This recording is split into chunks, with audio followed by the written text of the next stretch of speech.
के अरे सर्वोच्चले निर्णय नै गरिसक्यो भने त सक्यो त किन चर्चा गरेको भनेको हैन त्यो किन चर्चा गरेको सर्वोच्च भन्दा ठूलो हो हामी त्यो बदनियत राख्ने माथि छलफल गर्न पर्दैन त्यसलाई कारबाही गर्न बदनियतको प्रमाणहरु लिएर आउनु पर्यो नि त भने छु तपाईले खोज्ने हो के त्यो तपाईले ए अनि बदनियतको प्रमाणै तपाईलाई थाहा छैन भने कसरी सोध्दै हुन्छ तपाईले प्रमाण थाहा छैन यसो भन्नेहरु हावा हुन् हैन ती प्रजाबाजीमा लागेका हुन् अदालत हावा हो सर्वोच्च अदालत मैले भनेको छैन सर्वोच्चको निर्णय भयो भने त सक्यो सर्वोच्चले यो गलत हो भनेको छ यो गर्न पाइँदैन भनेको छ त्यो कोसिस किन गरियो हिजो संसदीय समितिबाट पद्मा अरियालको मन्त्री हुँदा त्यसलाई किन अघि बढाइयो यसमा कुनै तथ्य र प्रमाण ल्याएर निवेदन दिनुहोस् सास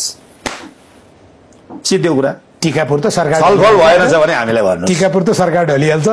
छानबिन गर्ने भएन त्यता फर्किन पनि भएन मैले अघि एक दुईवटा कुरा तपाईलाई भनेको छु के मित्र तपाई आजको राजनीतिक परिस्थितिको कारणबाट नहुने र नबढ्ने केही अवस्थाहरू के विषयवस्तुहरू छन्